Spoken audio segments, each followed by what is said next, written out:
Hi everyone, আমি শ্রেয়া মজুমদার। আমি গল্প বলতে এবং পড়তে দুটোই ভালোবাসি, তাই আমি আজ এখানে তোমাদের সামনে। তো আজকে একটা গল্প বলবো, যেই গল্পটা আমাদের কবিগুরু রবীন্দ্রনাথ ঠাকুর লিখেছেন, about bullying and about bullying of এমন একজনের বুলিংয়ের ব্যাপারে লিখেছে যে ছেলেটা খুব নিরীহ, খুব কাইন্ড, খুব একদম ইন্ট্রোভার্ট টাইপের, কারোর সাথে মেশে না, কারোর সাথে বন্ধুত্ব করে না। তাকে তার নাম হচ্ছে আশু। তাকে এমন একটা নাম দেওয়া হলো যার সাথে সে একদমই ফ্যামিলিয়ার না, যার সাথে সে তার নামটা পছন্দ না, গিন্নি। তাকে এই নামটা দেওয়া হলো। তো কে দিল, কেন দিল, তো সেটাই আজকে আমি বলবো, সেই গল্পটাই আমি আজকে তুলে ধরবো। তো আমি কথা বলছি অনেক আগেকার দিনে যে টিচারগুলো হতো, যে আগেকার দিনে যে পাঠশালাগুলো হতো, তখনকার দিনের কথা বলছি। তখন শিবনাথ পণ্ডিত বলে, সরি, শিবনাথ শিবনাথ পণ্ডিত শিবনাথ পণ্ডিত বলে একজন টিচার ছিল। তো সেই টিচারটা ছিল, তো ক্লাসেস সেকেন্ড অ্যান্ড থার্ডের জন্যে তাকে অ্যাসাইন করা হতো, মানে করা হয়েছিল। আর তখন আশু ওরকম সেকেন্ড অ্যান্ড থার্ডেই পড়তো ক্লাস। এবার তখন কি হয়েছে, যে শিবনাথ পণ্ডিত সেই লোকটা একদমই ভালো না। সে খুব রুড, খুব rough and tough to the children. মানে অত ছোট ছোট বাচ্চা, 2-3-তে পড়ে, কত বড় হবে, তো অত ছোট ছোট বাচ্চাদের সাথে এত রুডভাবে কথা বলতো, তাদেরকে ইতর বলে গালাগালি করতো, এরকম নোংরা ভাষায় আর কি ওদেরকে গালাগালি করতো। তারপরে তাদেরকে মানে বলে না, এখানে ডিসক্রাইব করেছে যে অ্যানিমালসদের নাকি মানে হুল আর দাঁত দুটো নাকি একবারে থাকে না, কিন্তু এনার নাকি ছিল। এনার মানে এনাকে হুল দাঁত দুটো বলে কেন ডিসক্রাইব করা হয়েছে, কারণ উনি বাচ্চাগুলোকে মারতো, উনি খুব বাজেভাবে মারতো বাচ্চাগুলোকে, এবং তাদেরকে মুখ দিয়ে মানে তাদেরকে এমন এমন কিছু কথা বলতো যেটা আমাদের শুনলে আমাদেরই খারাপ লাগে। তো অত ছোট ছোট বাচ্চা, ওদের তো খারাপ লাগবেই। তো ইভেন কি ওনাকে যমরাজের সাথে তুলনা করা হতো। আগেকার দিনে যে বলা হতো যে টিচারকে আমার দেবতাদের সাথে তুলনা করা উচিত, তাদের পায়ে পড়া উচিত, তাদের পায়ে ধুলো নেওয়া উচিত। তো সেটার জন্যে ওনাকে অন্য কোনো দেবতার সাথে তুলনা করা যেত না, ওনাকে শুধু যম দেবতার সাথে তুলনা করা যেত। উনি এমনই একটা টিচার ছিল।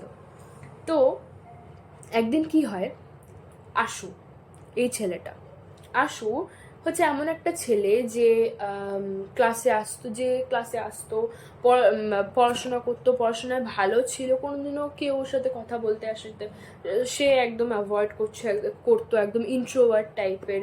ও একদম কারোর সাথে ফ্রেন্ডশিপ করতো না, একদম শুধু পড়াশোনা করতো, আসতো স্কুলে পড়াশোনা করতো, বাড়ি চলে যেত, ঠিক আছে। আর ওর একটা জিনিস একদম পছন্দ ছিল না, যেটা হচ্ছে ওর বাড়ি থেকে যখন ঠিক একটার সময় ওদের ব্রেক টাইম হতো, ঠিক আছে, স্কুলে একটার সময় ব্রেক টাইম হতো, তখন সেই মুহূর্তে যখন ওর বাড়ি থেকে একটা মেড আসতো, মেড বলো, সার্ভেন্ট বলো, যেটাই বলো না কেন, যখন আসতো তার জন্য দুটো সুইটস নিয়ে আসতো, মানে আশুর জন্য দুটো সুইটস নিয়ে আসতো, আর কপার একটা গ্লাসে ওর জন্য জল নিয়ে আসতো, যেটা ওর একদম পছন্দ ছিল না, আশুর একদম পছন্দ না। আশু খালি মনে হতো যে এটা, আশু খালি শাই ফিল হতো, ও তো ইন্ট্রোভার্ট, শাই ফিল করতো যে না, এটা উচিত না, আমার ভালো লাগে না। ও সবসময় খালি ওয়েট করতো কখনই মেডটা বা কখনই সার্ভেন্টটা চলে যাবে বাড়িতে। তো একদিন কি হয়, তখন হলিডে চলছে আশুর স্কুলে। তো আশু তো বাড়িতে ওই 2 কি 4টে নাগাদ দুপুর। একদিন কি হয়, একদিন ওর একটা ছোট বোন ছিল, তো ছোট বোনের সাথে বাড়িতে খেলছে। এবার তখনকার দিনের খেলা মানে তো মোবাইল গেমস বা টিভি এরকম তো না, তখনকার দিনে খেলা ছিল যে পুতুলের বিয়ে।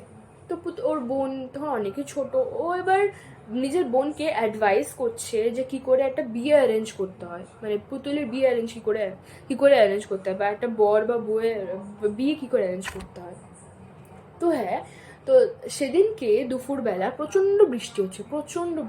তো এইবারে ওর বোন এই বলতে ওদের ওরা তো কনভারসেশন চলছে ওদের মধ্যে, আশু আর ওর বোনের মধ্যে, যে বিয়ের মানে পুতুলদের কি করে বিয়ে দেয়, কি করে সব অ্যারেঞ্জমেন্টস করে, তো কনভারসেশন চলছে। সেই মুহূর্তে ওর বোন বলে উঠলো, আরে আমাদের তো একটা প্রিস্ট দরকার, মানে আমাদের একটা পণ্ডিত দরকার, না তো ওটা আমাদের বিয়ে কি করে দেবো। তখন ওর বোন বাইরে ছুটতে এসে একটা র্যান্ডম লোক ওদের ক্যারেজে দাঁড়িয়ে রয়েছে ছাতা মাথায় দিয়ে, অর্ধেক ওয়েট।